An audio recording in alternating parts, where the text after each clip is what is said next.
Dès notre arrivée à la tête de l'UVA de Boubacar-Calavi et la mise en commun des idées que nous avons mises dans nos plans d'action, on a procédé à l'élaboration d'un plan triennal 2022-2024.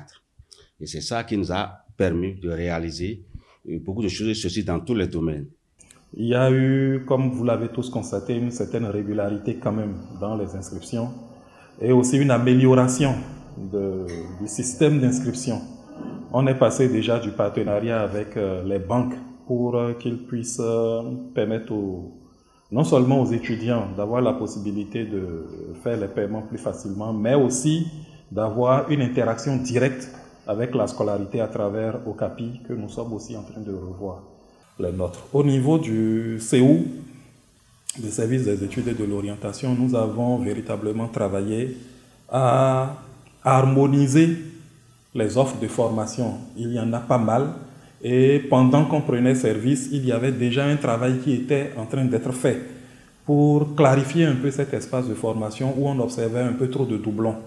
Donc tout le long de ces 3 années, nous sommes arrivés quand même à toiletter un peu cet espace-là et cela a débouché donc sur, entre autres, la prise d'une note de service pour aussi mieux gérer les masters.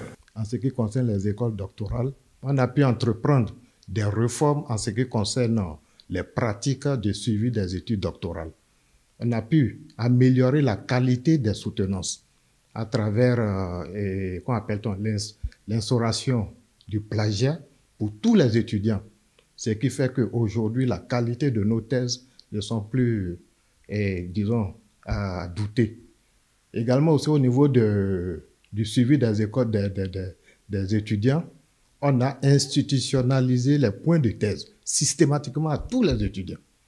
Ce qui fait qu'aujourd'hui, si vous n'arrivez pas à faire vos 3 points de thèse, vous ne soutenez pas. On a pu institutionnaliser également aussi la moyenne de 14 pour pouvoir entreprendre une étude doctorale au niveau de notre université. Et également aussi, il faut avoir un projet qui finance votre étude avant de vous inscrire pour une étude doctorale au niveau de notre université. Et ce qui a été vraiment un point très fort, c'est qu'on a pu harmoniser les pratiques au niveau de toutes les écoles doctorales, ce qui n'était pas le cas avant. Bien, en ce qui concerne les laboratoires, sur ce volet, on a organisé une réforme profonde au niveau des labos. Quand je prenais service en 2021, c'est-à-dire en octobre 2021, on avait près de 152 laboratoires. Mais aujourd'hui, avec la réforme et les fusions à travers la création des unités de recherche à l'intérieur des labos, on a aujourd'hui près d'une 60aine de laboratoires. En 3 ans, nous avions accompagné la communauté universitaire à renforcer le partenariat à travers la signature d'un certain nombre d'accords universitaires, aussi bien au niveau national qu'au niveau international. Et en 3 ans, nous avions pu signer 291 accords internationaux et 36 accords nationaux. Comprenez à travers ces accords, les accords cadres, les accords de co-tutelle, des accords de co-direction et des accords de mobilité. Nous avons accompagné environ 202 mobilités entrantes et sortantes. Entrantes et sortantes, et ça concerne aussi bien les enseignants, le personnel d'appui technique et de soutien et les étudiants. Ces mobilités permettent d'aller acquérir des connaissances et des compétences. Nous avions également soutenu les porteurs de projets de recherche et de projets de développement en leur délivrant des lettres d'appui et lorsque nous faisons aujourd'hui le point, nous avions pu gagner des financements de recherche avec 46 projets. C'est beaucoup et c'est le moment de féliciter les collègues enseignants et toute leur équipe qui ont eu à travailler pour pouvoir rédiger ces projets de recherche et de développement. Nous avions également organisé des ateliers de sensibilisation, de formation, afin que la communauté universitaire puisse mieux comprendre ce que les partenaires techniques et financiers attendent d'une université qui veut bel et bien soumettre des projets, à leur appréciation. Ainsi, au niveau du service de la coopération internationale, nous organisons régulièrement la foi aux bourses et aux projets. Par le passé, cette édition ou bien cette manifestation se faisait de façon générale. Mais depuis notre arrivée, nous avons commencé par contextualiser cela. Ça veut dire quoi? Au lieu d'organiser une fois au bourse et au projet général où toutes les spécialités se retrouvent, non, nous avons commencé par spécifier cela. La première édition, c'était spécifique à la biologie. La deuxième édition, spécifique à l'intelligence artificielle. Et la troisième édition, aux sciences de l'éducation.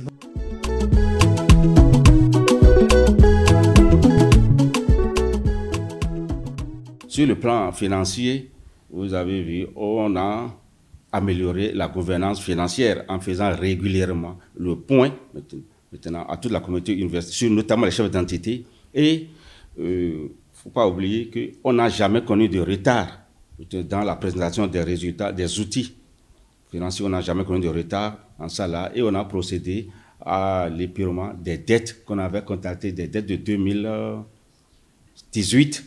Jusqu'à 2000, on a tout payé, les arriérés des frais de vacation, on a payé, sauf dans certains établissements, maintenant qui n'ont pas encore répondu aux règles financières. Par rapport à l'employabilité, nous avions créé déjà dès notre arrivée le Centre pour l'employabilité et l'entrepreneuriat de l'étudiant d'Abomey-Calavi. Il s'agit d'un centre qui veille à préparer, à donner à l'étudiant entrepreneur, c'est-à-dire cet étudiant qui est porteur d'une idée d'entreprise, les compétences qu'il faut pour que, à la fin de sa formation universitaire, il puisse déjà disposer des brins de ce que nous pouvons appeler le futur entrepreneur en lui-même. Aujourd'hui, tout étudiant de l'UAC peut se rendre sur le site du C3E et aller se checker pour voir si, entre-temps, il estime qu'il a une idée entrepreneuriale et que cette idée entrepreneuriale-là peut être acceptée par la communauté qui coordonne les activités au niveau du C3E. Parallèlement à ça, nous parcourons les entités pour pouvoir sensibiliser les étudiants sur les techniques d'employabilité, selon que vous voulez aller dans l'emploi direct ou que vous avez d'une idée entrepreneuriale à développer. Avec le temps, nous avons progressé de la CEMOP vers le forum éducation, compétences et métiers pour finir après une évaluation au salon de l'emploi. À côté du Centre pour l'employabilité et l'entrepreneuriat, nous avions reçu, grâce à la collaboration avec le PNUD, un centre d'innovation. Il s'agit de l'Unipose. L'Unipose qui veut vraiment que l'apprenant de l'UAC et l'apprenant de toutes les universités, parce que l'Unipose n'est pas seulement destiné aux étudiants de l'UAC. Ça, il faut le préciser, c'est pour tous les étudiants du Bénin. Cet étudiant qui arrive à avoir une idée pour pouvoir soulager la communauté peut passer à Unipose, contextualiser son idée, passer à un prototypage et se faire accompagner. Donc, le PNUD nous a aidé vraiment à asseoir ce centre-là à l'UAC et à l'équiper.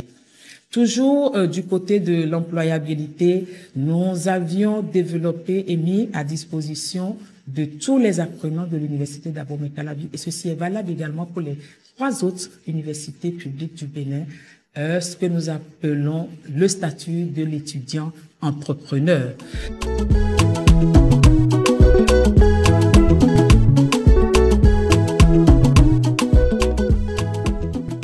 Maintenant, le financement de la recherche. Nous avons pu conduire à bon port les fonds compétitifs. Lorsqu'on prenait service, on était à mi-parcours en ce qui concerne la gestion des fonds compétitifs, puisque nous avons connu des problèmes en ce qui concerne les procédures de gestion administrative et financière. Mais, chemin faisant, on a pu développer des stratégies pour pouvoir consommer les différentes ressources mises à notre disposition.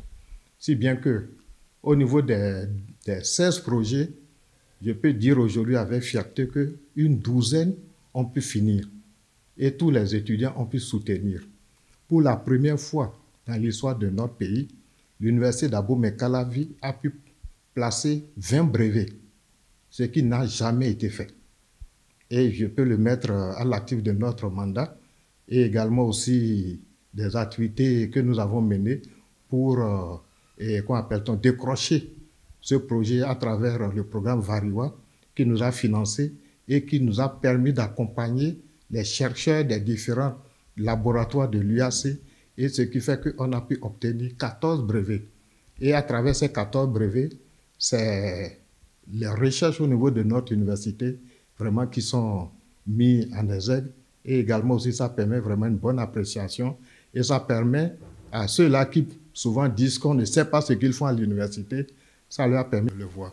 Mais il y a un point très important aussi qu'il est important de mentionner, c'est l'amélioration de la qualité des candidatures des anciens chercheurs de l'université d'Abomey-Calavi aux différents programmes du CAMES, surtout les CCI et le concours d'agrégation.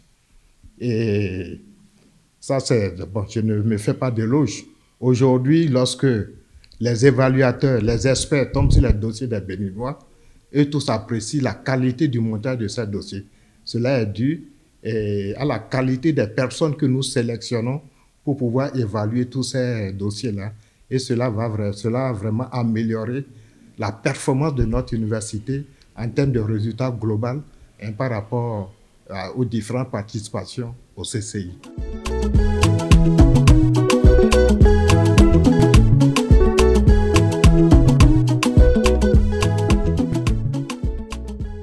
Nous voulons améliorer notre environnement.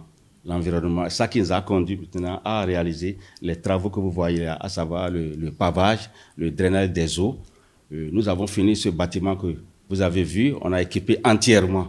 Vous voyez, quand vous rentrez aujourd'hui dans l'université par le grand portail, vous allez constater quand même que le cadre est suffisamment assaini. C'est très important pour l'accueil quand vous venez quelque part pour la première fois ou quand vous rentrez dans un milieu et que vous y accédez avec beaucoup de plaisir, avec beaucoup de facilité, c'est déjà un élément d'appréciation.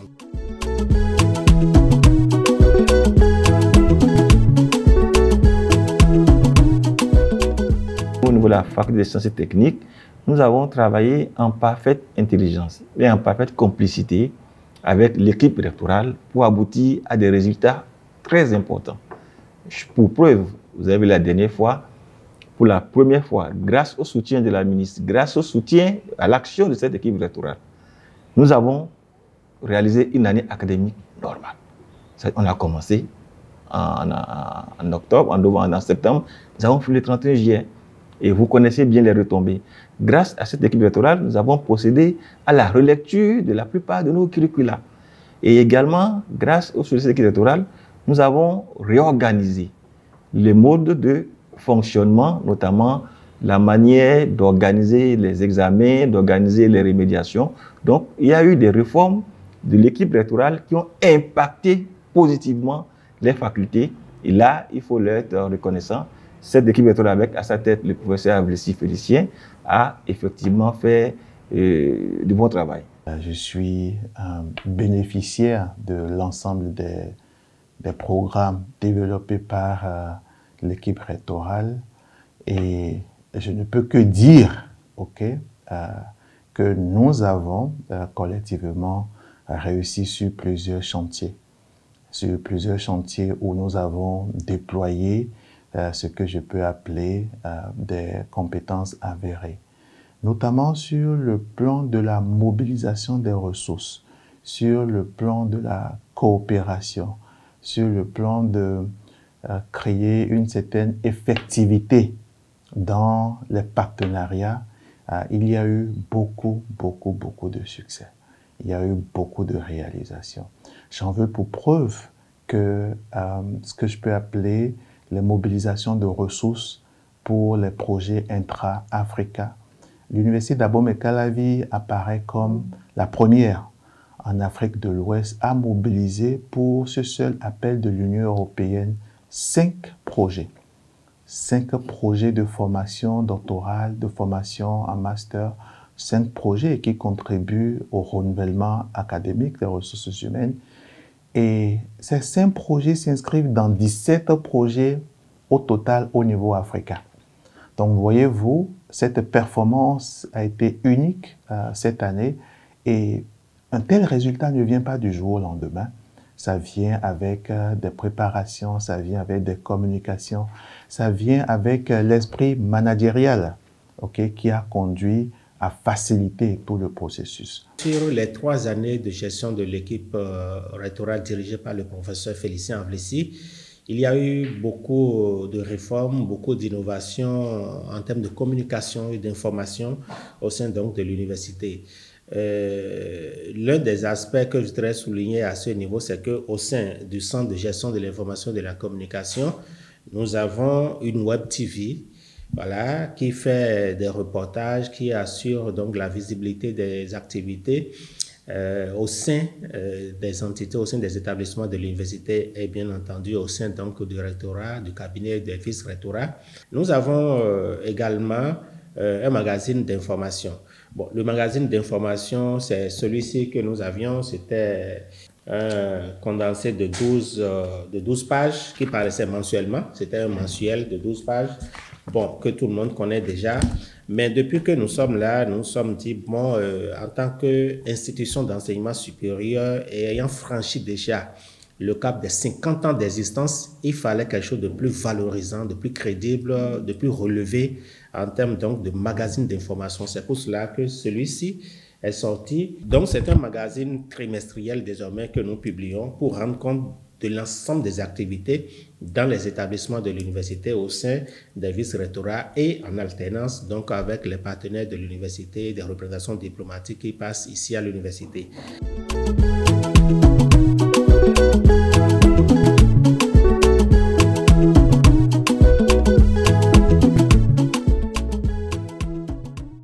Il faut avouer que l'équipe rectorale dirigée par le professeur Félicien Avlessi a déjà dirigé 1 an durant avant que ne prenne les rênes de la FNEP. Mais s'il y a un témoignage que mon prédécesseur m'a soufflé à l'oreille, c'est qu'il a eu une bonne collaboration avec cette équipe. Donc, quand m'a pris le témoin, quand la collaboration a continué, quand la collaboration a commencé, j'ai vu que c'était une équipe qui était disponible à pouvoir travailler pour la résolution des situations que nous leur posons. Il faut avouer que toutes les fois que nous avons manifesté une volonté de pouvoir rencontrer l'équipe rectorale, même quand on appelle le recteur au téléphone, 48 heures plus tard, il nous reçoit pour nous écouter par rapport aux différentes situations que nous avons à lui poser. Et quand ces situations relèvent de leurs ordres, ils font tout ce qu'ils peuvent pour pouvoir les régler. Par moment, avec le vice-recteur chargé des affaires académiques, quand il y a des situations, aussitôt nous posons les problèmes, aussitôt nous avons satisfaction. Nous ne les voyons pas moment se mettre dans la posture de l'étudiant, de parents, pour pouvoir défendre nos situations et les problèmes que nous leur posons. Au cours de ces 3 ans, nous pouvons dire que l'université a travaillé dans un climat apaisé, assez de concertation avec les partenaires sociaux, même si nous demandons davantage, assez de concertation, assez de rendez-vous, d'échanges, ainsi de suite.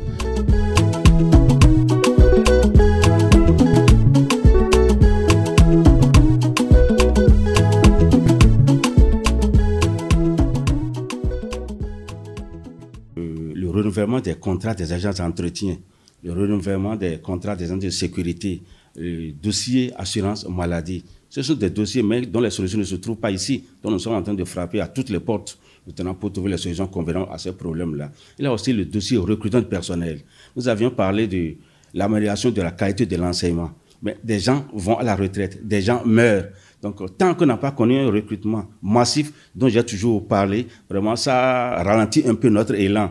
Voyez. Donc nous sommes en train de... Bon, c'est en cours, nous attendons et nous espérons que d'ici là, compte tenu des informations qui nous parviennent, ce sera bouclé pour que nous puissions bondir. Aujourd'hui, quand on parle de la qualité de l'enseignant, où le problème c'est souvent c'est insuffisance pédagogique. L'insuffisance pédagogique est due à quoi? L'effectif a grandi, l'effectif a augmenté, mais le nombre d'enseignants n'accompagne pas. Le recrutement des enseignants, ouais, on a mis la pression, le rectorat semble avoir fait aussi ce qu'il peut le ministère dit aussi avoir fait ce qu'il doit faire. Et donc, nous attendons tous. Et maintenant, je crois, le ministère de la fonction publique et du travail de la fonction publique pour voir si vraiment les nouveaux collègues seront recrutés pour le bonheur du monde universitaire. Depuis 2017, jusqu'à ce jour, les amphithéâtres que moi je suis venu voir à l'université sont ces amphithéâtres qui sont restés. Il n'y a pas eu de nouveaux amphithéâtres qui ont été construits.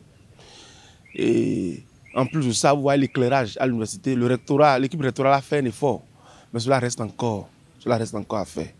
Et quand on parle d'enseignement aujourd'hui, c'est vrai qu'un effort a été fait, les curricula ont été revus, il y a des offres de formation qui ont été revues et nous avons constaté qu'il y a des matières qui ont été diminuées. Mais par rapport à l'enseignement pour ma part, je vois que c'est les mêmes cours qui se diffusent. La science a évolué. Et puisque la science a évolué, il faut que les offres de formation, ce qui s'enseigne, qu'il y ait également une amélioration. Des efforts ont été faits, mais les efforts n'ont pas produit les fruits qui sont attendus. Cette gouvernance de 3 ans n'a pas permis effectivement à l'université d'avoir une progression comme tout le monde l'aurait souhaité. N'allons pas dire revendication pour ce qui est de la revalorisation salariale, mais c'est une décision gouvernementale qui n'a pas encore été mise en place. Et à ce niveau, nous faisons la part des choses. Une part pour le rectorat de l'UAC qui l'a fait. Nous l'avons dit dans notre discours pendant la rentrée solennelle que cette part a été correctement faite. C'est-à-dire la mise en place d'un comité qui a étudié le dossier et qui a finalisé ce dossier-là. Mais nous attendons toujours la décision gouvernementale qui permet à tous les conventionnés du Bénin de bénéficier de cette revalorisation prônée par le chef de l'État béninois. Il reste quelques jours pour la fin du mandat et le souhait de nous tous est de voir quelques réalisations ou quelques actions phares dans ce domaine-là. Il y a énormément de défis qui restent à relever. Et les champs qui sont les champs d'intérêt pour moi, en tant qu'enseignant, en tant que formateur, c'est le champ de la transition professionnelle. C'est la connexion de notre recherche universitaire aux problématiques de développement, aux problématiques de croissance économique. C'est-à-dire comment est-ce que nous répondons aux problèmes des entreprises, des industries, du secteur privé à partir de la qualité de la recherche que nous produisons. Ça reste un défi entre nos mains que nous devons nécessairement résoudre. Il faut également faire en sorte que nos infrastructures puissent être améliorées. Que les conditions de travail des enseignants et des étudiants soient améliorées. Quand je passe devant l'amphi 1000, vraiment j'ai les maux de tête quand je vois les étudiants assis. Et si le problème de connexion avait été résolu totalement, nous allons commencer par donner des cours en ligne. Ça va résoudre le problème de massification, le problème d'amphi aussi. Voyez. Bon, et nous sommes en train de courir maintenant pour les réformes de certains amphis. On a fait déjà la programmation et ils ont commencé par travailler depuis la semaine dernière. Les amphis qui sont à réflexionner. Il y a d'autres qui sont pris en charge lors du passage du comité, mais on attend toujours quand ils vont démarrer les travaux. Si nous voulons avoir un peu plus les coudées franches, avoir donc un peu plus d'entrée financière pour pouvoir développer notre université, ce n'est pas avec des vœux pieux, c'est avec des fonds, c'est avec des sous, et il faut une contribution de tout le monde. Et la première des contributions, c'est celle de ceux qui viennent étudier, parce qu'en principe, à ce niveau de formation, on ne devait pas parler de gratuité. On a fait une expérience politique qui nous a laissé les leçons que nous avons eues, et je pense qu'il serait temps de tirer les conclusions et de permettre aux étudiants de comprendre qu'on ne peut pas continuer trop longtemps avec cela. C'est un espoir que je formule, et ce même espoir va dans le sens aussi du recrutement des enseignants, parce que vraiment, je sais tous les efforts qui sont actuellement en train d'être faits, mais bon, je me dois quand même de le dire parce que c'est une réalité que nous vivons au quotidien, et donc je pense que c'est très important. Je finis également sur la construction infrastructurelle que j'ai déjà évoquée. Mais on ne peut pas évoluer dans un environnement pareil si l'infrastructure n'accompagne pas. Et je lance donc un appel à l'État afin qu'ils puissent continuer à nous aider encore plus qu'il ne le fait déjà.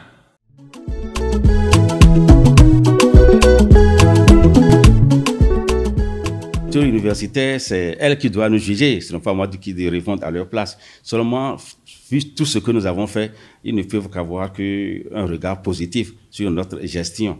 Seulement, ça dépend aussi de la position et des attentes de chacun.